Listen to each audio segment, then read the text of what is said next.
Come on dear students, जो हमने last video में स्टडी किया था about the types of the unit cells, अब हम जो बात करने वाले हैं हम बात करेंगे packing in solid material. Mean solid material में जो एटम्स या कॉन्स्टिट्यूएंट पार्टिकल्स की पैकिंग कैसी होती है। ठीक, तो अगर हम ऑन द बेसिस ऑफ बात करते हैं कि पार्टिकल्स की फॉर्मिंग कैसे होती है, ठीक, तो किस तरीके से पार्टिकल एक दूसरे के साथ जुड़े रहते हैं और वो यूनिट सेल या फिर एक क्रिस्टल लैटिस का फॉर्मेशन करते हैं। ठीक, तो हम इसे स्टडी करेंगे on the basis of one dimensional और टू डायमेंशनल और थ्री डायमेंशनल। ठीक, तो one in the starting we talk about the packing in one dimension। ठीक, इससे पहले मैं आपको बता दूं कि डायमेंशंस हम लोग जानते हैं कि डायमेंशंस कैसी होती हैं कि this is x dimension, this is one dimension, it become two और it is called z three dimension. तो अगर कोई सिर्फ और सिर्फ x डायरेक्शन में जा रहा है तो इसका मतलब वो कहलाएगा हमारा वन डायमेंशन।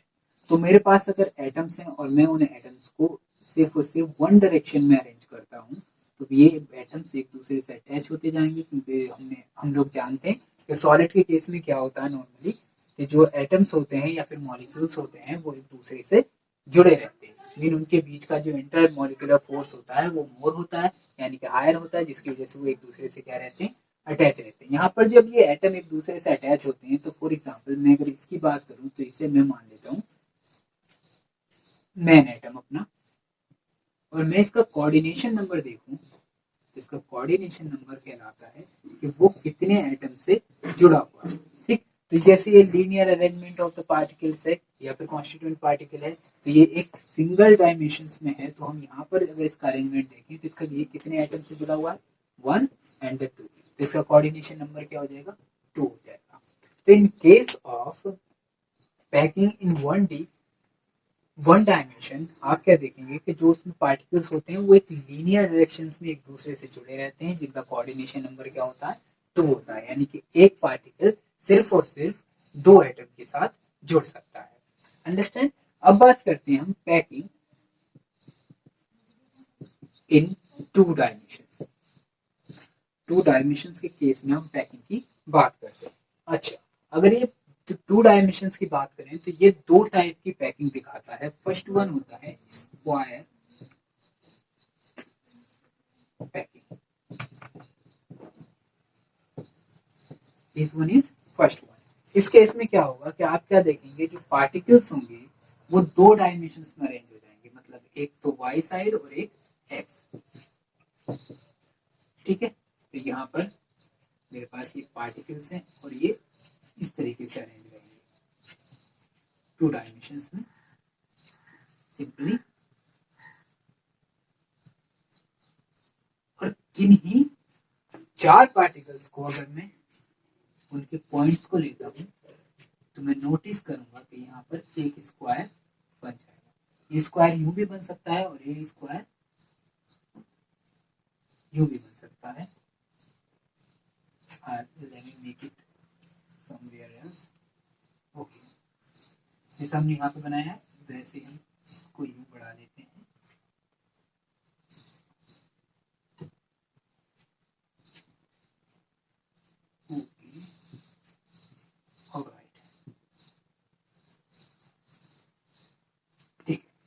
यहाँ पर आप क्या देखेंगे कि अगर मैं एक एटम का कोऑर्डिनेशन नंबर पूछता हूँ आपसे कि इसका एक एटम का कोऑर्डिनेशन नंबर क्या होगा, तो कोऑर्डिनेशन नंबर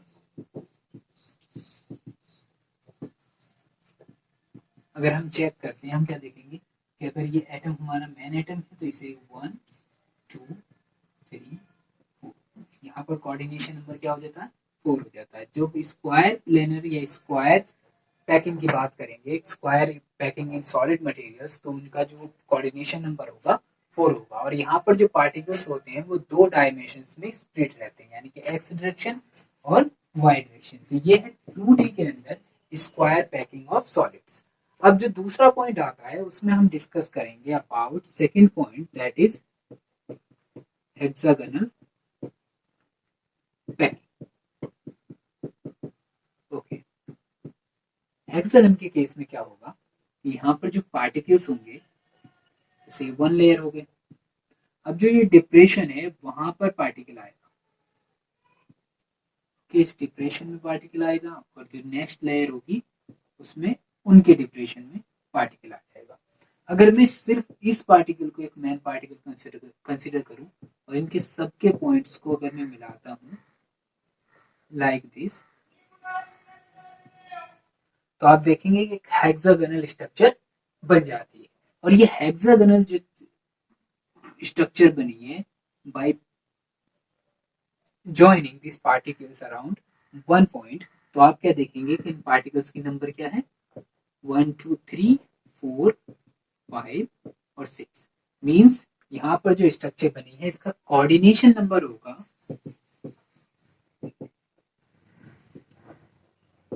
हो जाएगा 6। तो in case of the square packing coordination number कितना होता है 4 होता है, और in case of the hexagonal packing in 2 dimension जो कोऑर्डिनेशन नंबर होता है वो 6 होता है।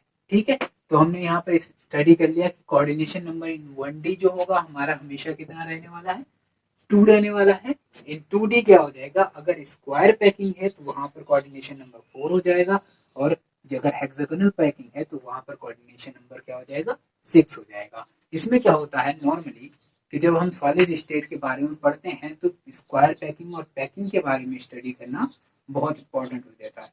उसे आप स्ट्रक्चर के थ्रू देख सकते हैं, ये बहुत ज्यादा सिंपल है, बस क्या जरूरत है कि इसे आपको फोकस करके समझना है कि हमें पैकिंग कैसे करानी है। स्क्वायर पैकिंग के अंदर स्क्वायर बनता है जब आप 4 एटम्स को एक एटम के अराउंड अगर आप ज्वाइन करेंगे एक लाइन के द्वारा तो आपको पता चलेगा कि यहाँ पर क्या है एक स्क्वायर बनेगा, और जो मेन एटम है उससे कितने एटम जुड़े हुए हैं वो क्या कहलाएगा, उसका कोऑर्डिनेशन नंबर कहलाएगा। जैसे अब यहाँ पर डिप्रेशन में हमने जब एटम्स को लगाया 3 लेयर्स के अंदर, तो हमने क्या देखा यहाँ पर जो पैकिंग निकल कर आती है उसके अंदर एक एटम के चारों ओर जो हम देखते हैं तो नंबर ऑफ जितने एटम्स होंगे वही क्या कहलाएगी उसकी कोऑर्डिनेशन नंबर कहलाएगी। तो हेक्सागोनल के केस में क्या होते हैं 6 एटम्स होते हैं, तो इसका मतलब उसका कोऑर्डिनेशन नंबर क्या हो जाता है 6 हो जाता है। In case of the square packing जो होती है उसके चारों ओर कितने होते हैं 4 एटम्स होते हैं, इसलिए उसके जो कोऑर्डिनेशन नंबर होता है वो कितना होता है 4 होता है। अंडरस्टैंड, ये चीज समझनी थी। अब बात करते हैं हम 3 डायमेंशंस के अंदर। In case of 3 dimensions, 3 dimensions के अंदर क्या होता है कि एटम्स तीनों डायरेक्शंस के अंदर अरेंज रहते हैं। ठीक है, तो पहला पॉइंट जो आपको 3 डायमेंशंस में समझना है वो ये कि पैकिंग इन 3 डायमेंशंस। ठीक, okay. Before understanding this it's become important कि यू फोकस ऑन लाइक ये हमारे पास क्या है 1 डायमेंशनल लेयर से, मतलब एक एटम दूसरे एटम से जुड़ा हुआ है, और इस एटम के अगर हम पूछे तो कोऑर्डिनेशन नंबर कितना हो गया 2 हो गया। ठीक, अब ऐसा क्या करते हैं इसके साथ करते हैं, अब 2 लेयर होने के बाद ये क्या बन गया है यहाँ पर, ये बन गया है यहाँ पर 3 डायमेंशन। यहाँ पर ये क्या बन गया है, यहाँ पर ये बन गया है 2 डायमेंशन। अगर हम क्या करें एक लेयर जैसे फॉर एग्जांपल ये एक्स डायरेक्शन का हो गया, ये वाई डायरेक्शन का हो गया, अब यहाँ पर क्या लेते हैं हम एक लेयर और बना देते हैं, तो आई थिंक ये इसके फ्रंट की लेयर है, फ्रंटियर लेयर। ऐसे ही यहाँ पर आ जाएगी दूसरी लेयर। ठीक, अब ये पॉइंट इसका ये है, इसका पॉइंट ये रहा और इसका पॉइंट ये रहा। इसी तरीके से ये सामने वाले का पॉइंट ये पीछे वाले का है, ये सामने वाले का है और ये वाला पीछे वाले का है। अगर हम इन्हें ज्वाइन कर देते हैं यूं और फिर हम इन्हें मिलाते हैं लाइक दिस, पीछे वाला यहाँ मिल जाएगा, आगे वाले यहाँ पर मिलेंगे। हम क्या देखेंगे एक यूनिट सेल बनकर आती है कुछ इस तरह से, कुछ इस तरह से एक यूनिट सेल बनकर आती है, और ये पार्टिकल जो कॉर्नर्स पर हैं ये क्या है एक दूसरे से बहुत अच्छे से जुड़े हुए हैं। तो अगर हम एक यूनिट बनाते हैं फॉर एग्जांपल ये क्या है क्यूबिक यूनिट है, और ये 3 डायमेंशनल है। अंडरस्टैंड? तो यहाँ पर क्या होगा, एक इस पॉइंट पे आ गया, हर एक कॉर्नर पे क्या रखते हैं हम, एक एक एटम रखते हैं, ठीक है। और ये एटम्स क्या है, एक दूसरे से अटैच है, ठीक है। ये एटम अगर एक दूसरे से जुड़े हुए मानकर चलते हैं, हम एक एक एटम रख देते हैं, तो ये इस तरह का अरेंजमेंट जो कहलाता है वो क्यूबिक 3D अरेंजमेंट कहलाता है। Cubic 3D arrangement.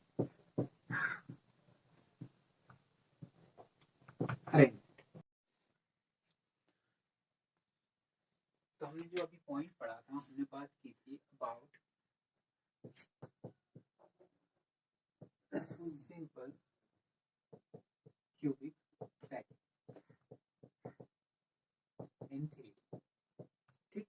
हम इसके बारे में समझ चुके। दूसरा पॉइंट आता है हमारा जिसमें हम स्टडी करते हैं अबाउट